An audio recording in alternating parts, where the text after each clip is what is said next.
नमस्कार दोस्तों, आपके अपने चैनल पोल के लोल में आप सभी का स्वागत है। आज का हमारा वीडियो है कृषि विधेयक के ऊपर। आज के इस वीडियो में हम जानेंगे कि कृषि विधेयक क्या है, साथ में हम समझेंगे कि देश में कृषि विधेयक का विरोध क्यों हो रहा है। तो चलिए टॉपिक की शुरुआत करते हैं। मेरा नाम है गोविंद और आप देख रहे हैं पोल का लोल। सबसे पहले हम समझते हैं कृषि विधेयक। तो लोकसभा के द्वारा 2 कृषि विधेयक को पारित किया गया है।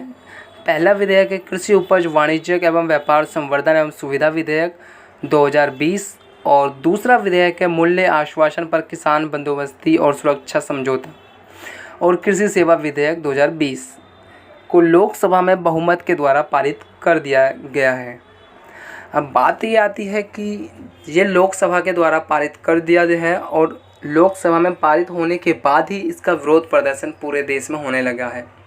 कई किसान भाइयों ने अपना इसको विरोध प्रदर्शन दिखाया है इस बिल के प्रति। तो समझते हैं कि यह बिल है क्या। तो सबसे पहले हम पहले बिल को समझते हैं कि ये पहला बिल क्या कहता है। कृषि उपज वाणिज्य एवं व्यापार संवर्धन एवं सुविधा विधेयक 2020। तो वर्तमान में किसानों को अपनी उपज में बिक्री में कई प्रकार की चुनौतियों का सामना करना पड़ता था। किसानों के लिए सिर्फ अधिसूचित कृषि उत्पाद विपणन समिति APMC के वाले बाजार क्षेत्र के बाहर कृषि उपज बिक्री पर कई तरह के प्रतिबंध थे। यानी APMC के बाहर वाले बाजार में वह अपना बिक्री नहीं कर सकते थे, वह अपनी उपज नहीं बेच सकते थे। किसानों को केवल राज्य सरकारों के पंजीकृत लाइसेंसधारियों को उपज बेचने की बाध्यता भी निर्धारित थी। साथ ही राज्य सरकार द्वारा लागू विभिन्न APMC विधानों के कारण विभिन्न राज्यों के बीच कृषि उपज के मुक्त प्रवाह में भी बाधाएं बनी हुई थी। लेकिन इस विधेयक के आने से जो लाभ मिलने वाला है किसान भाइयों को कि इसके माध्यम से एक नए पारिस्थितिकी तंत्र के स्थापना में सहायता मिलेगी, जहां किसान और व्यापारियों को कृषि उपज की खरीद और बिक्री के लिए अधिक विकल्प उपलब्ध होंगे।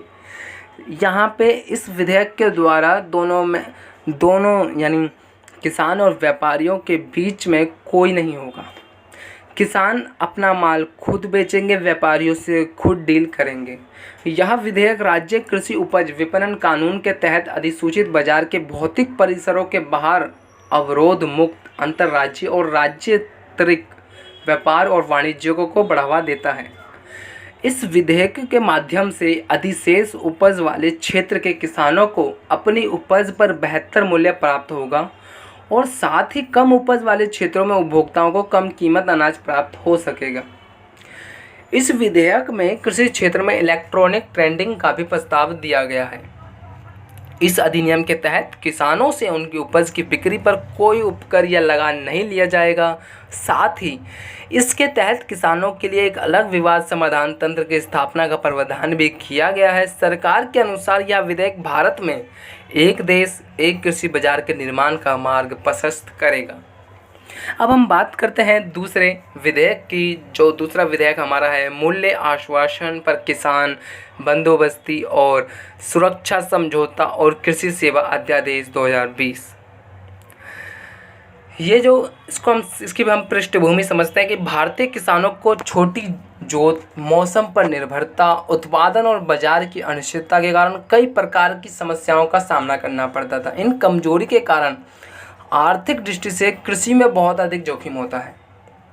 इन्हीं सारी कमजोरी के कारण कृषि में बहुत अधिक जोखिम होता है कि पता नहीं होता किसानों को कि कब मौसम की मार आ जाए, कब बाज़ार में किसकी तेज़ी आ जाए, कब बाज़ार में किसकी मंदी आ जाए, ये पता नहीं होता।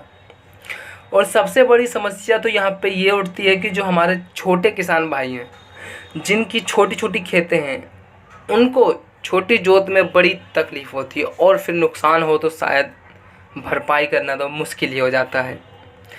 लेकिन मूल्य आश्वासन पर किसान बंदोबस्ती और सुरक्षा समझौता और कृषि सेवा अध्यादेश आने के बाद जो लाभ होने वाला है किसानों को वह ये होगा कि यह विधेयक किसानों को बगैर किसी शोषण के भय के थोक विक्रेताओं और बड़े खुददार कारोबारियों, निर्यातों आदि के साथ जुड़ने में सक्षम बनाएगा। यानी इसमें किसी भी प्रकार का शोषण या भय नहीं होगा। थोक विक्रेता जो बड़े बड़े व्यापारी हैं उनको निर्यातकों के साथ जुड़ने में ये विधेयक सक्षम बनाएगा। इसके माध्यम से किसानों को प्रत्यक्ष रूप से विपणन से जुड़ा सकेगा, जिससे मध्यस्थों की भूमिका समाप्त होगी और उन्हें अपनी फसल का बेहतर मूल्य भी प्राप्त हो सकेगा। इस विधेयक से कृषि उपज को राष्ट्रीय और अंतर्राष्ट्रीय बाजारों तक पहुंचने हेतु आपूर्ति श्रृंखला का निर्माण तथा कृषि अवसंरचना के विकास हेतु निजी क्षेत्र के निवेश को बढ़ावा भी मिलेगा। इसके माध्यम से किसानों की आधुनिक तकनीक और बेहतर इनपुट्स तक पहुंचने में सुनिश्चित होगी। अब हम बात करते हैं कि विरोध होगी, तो ये विरोध हो क्यों रहा है। केंद्र सरकार के द्वारा जून 2020 में कृषि संबंधी अध्यादेशों के जारी करने के बाद से ही पंजाब और हरियाणा के किसानों द्वारा इसका विरोध देखने को मिला है। इसके विरोध में शिरोमणि अकाली दल और से जुड़ी केंद्रीय खाद्य प्रसंस्करण उद्योग मंत्री हरसिमरत कौर बादल ने सरकार से अपना इस्तीफा तक दे दिया है। आपने हाल ही में इनको न्यूज़ चैनल पे देखा होगा कि इन्होंने अपना इस्तीफा भी दे दिया है। और जो इस बिल का विरोध के जो कारण है, उन कारण को समझते हैं।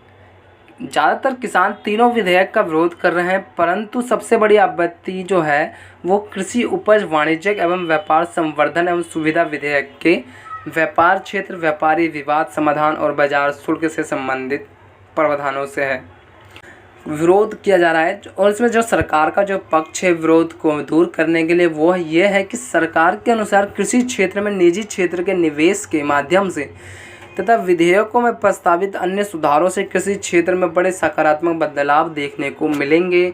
सरकार के अनुसार इन सुधारों के बाद भी किसानों को न्यूनतम समर्थन मूल्य MSP प्राप्त होता रहेगा और राज्य कानून के तहत स्थापित मंडियों में भी कोई परिवर्तन नहीं किया जाएगा। ये हमारी सरकार का पक्ष है। और विरोध वालों का पक्ष है कि ये सरकार अगर ये बिल लाती है तो शायद MSP का कोई महत्व रह ही नहीं जाएगा, क्योंकि किसान कहीं भी अपना माल बेचेगा तो शायद कहीं माल बेचने में MSP की क्या वैल्यू रहेगी, न्यूनतम समर्थन मूल्य की कैसे निर्धारित की जाएगी और कोई व्यापारी क्यों किसानों को न्यूनतम समर्थन मूल्य पर देगा जब अधिक से अधिक किसान उस व्यापारी के पास जाएंगे। तो ये सारी जो थी विरोध के कारण थे और ये सरकार के कुछ पक्ष थे। तो आज की इस वीडियो में हमने जाना कि कृषि विधेयक क्या है, क्यों इसका विरोध हो रहा है। हमने इन सारी चीज़ों की बात आज की इस वीडियो में करी। तो दोस्तों, आपको यह वाली वीडियो हमारी कैसी लगी? अच्छी लगी हो तो लाइक करें, कमेंट करें, सब्सक्राइब करें चैनल पर अगर आप पहली बार आए हैं तो, और बेल आइकन को दबाना ना भूलें, जिससे कि आपको मेरी नई वीडियो को नोटिफिकेशन जल्दी से जल्दी मिल सके। और इसी के साथ अपना प्यार बनाए रखें। धन्यवाद।